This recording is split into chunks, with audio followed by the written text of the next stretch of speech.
Vous avez vu, Jean-Luc Mélenchon est candidat à l'élection présidentielle de 2027. Une véritable surprise. Personne ne l'avait vu venir. Absolument nulle part. Personnellement, j'avais mis ma pièce sur Ségolène Amiot. Bon, blague à part, je profite du fait que l'insoutenable suspense était élevé pour vous faire un panorama de la campagne insoumise qui a en réalité commencé bien avant l'annonce. Quel est le programme? Quelle est l'idéologie? Quelle est la stratégie de campagne? Quel est le récit électoral? C'est toutes ces questions auxquelles on va essayer de répondre dans cette analyse politique.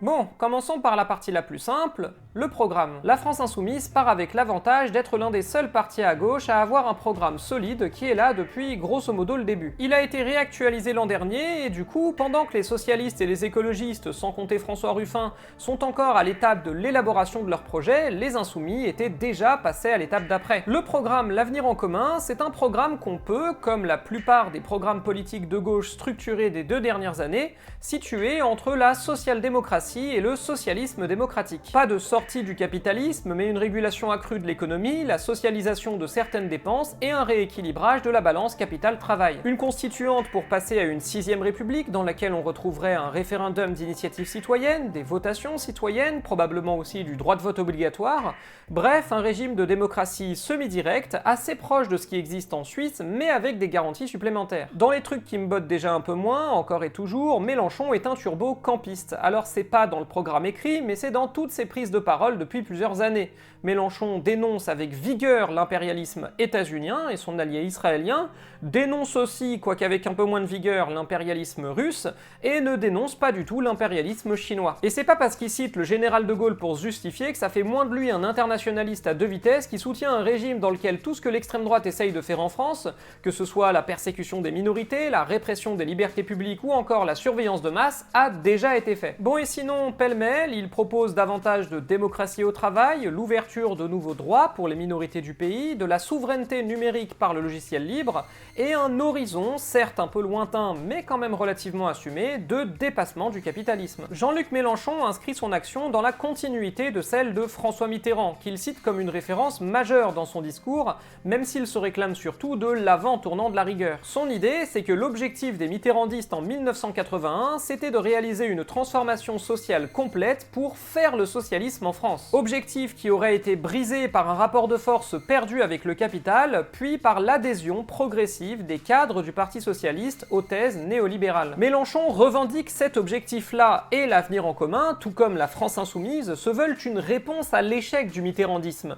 Ils veulent reprendre le même objectif initial que François Mitterrand en 81, mais proposent une nouvelle route pour parvenir au même résultat. Avec un programme économique plus modéré que celui de Mitterrand, qui pour rappel avait nationalisé toutes les banques et un tiers de l'industrie du pays, et de l'autre côté un projet d'éducation populaire, c'est comme ça que c'est présenté, afin d'embarquer toute la société dans une révolution citoyenne, c'est comme ça que c'est présenté aussi. Afin que le rapport de force défavorable avec le capital soit compensé par un appui populaire fort, avec une mobilisation citoyenne qui permette au gouvernement de l'emporter malgré tout. D'où le fait que, contrairement à Mitterrand qui avait complètement renoncé à tout objectif de réformer les institutions bonapartistes de la 5ème République, Mélenchon et la France insoumise assument un discours beaucoup plus radical sur le plan institutionnel, en proposant une rupture totale et définitive avec le présidentialisme, mais aussi partiellement avec le parlementarisme traditionnel, qu'il propose de remplacer par un régime de démocratie semi-directe où les institutions parlementaires seraient maintenues, mais avec une intervention citoyenne beaucoup plus importante dans la politique. Même si je vais pas sauter au plafond, LFI ne propose pas une démocratie directe, mais un régime parlementaire pondéré par quelques outils de démocratie directe. Encore une fois, assez similaire à ce qui existe en Suisse. Bon, on a le programme et l'idéologie, alors maintenant, quel est le récit qui va nous être proposé lors de cette campagne présidentielle? Cette fois, sans trop de surprise, la France insoumise devrait miser sur le récit qu'elle essaye de promouvoir depuis plusieurs années, mais qui n'est réellement rentré dans le débat qu'en 2026,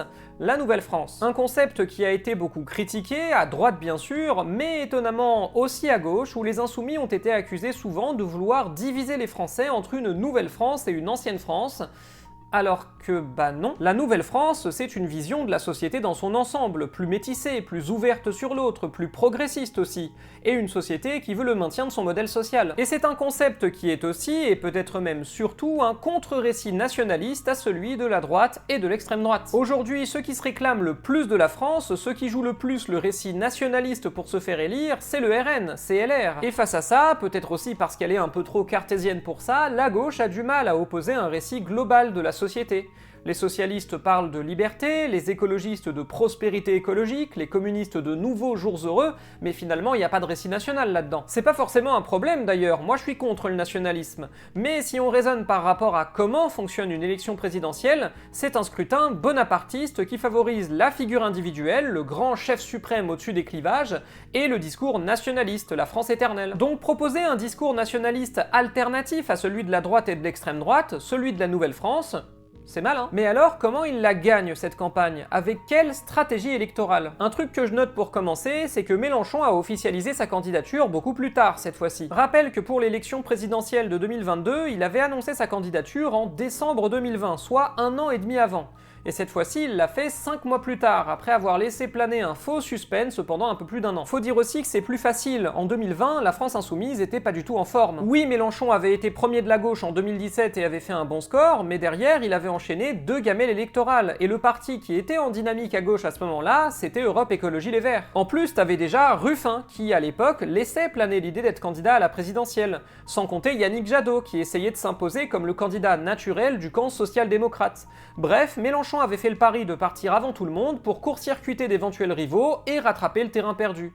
Résultat, il avait écrasé tout le monde et fait 22%. Sauf que cette fois-ci, c'est pas la même du tout. Si la France Insoumise n'a pas été en tête de la gauche lors des derniers scrutins, ils ont quand même fait de bons résultats, que ce soit aux européennes de 2024 ou aux municipales de 2026. Le mouvement s'est massifié aussi, avec au moins 70 000 militants, mais potentiellement même plus de 100 000, alors que le gros de la campagne n'a pas encore commencé. Bref, sachant que les militants et élus insoumis labourent le terrain depuis déjà pas mal de temps, et que les successeurs potentiels de Mélenchon sont inexistants, puisqu'ils ont été virés, il n'y avait aucun besoin de se presser pour annoncer sa candidature. Sachant que bon, tout le monde, y compris ses ennemis, a construit l'idée depuis longtemps que ce serait lui le candidat. Donc ça, c'est pour expliquer le timing, mais ça n'explique pas la stratégie. Alors, j'en avais déjà parlé dans ma vidéo sur François Ruffin, puisque c'est somme toute à peu près la même. L'objectif de LFI est d'une part de s'imposer comme le vote utile à gauche, et d'autre part de mobiliser les abstentionnistes. Il compte sur le fait que cette stratégie a été plutôt payante lors des derniers scrutins.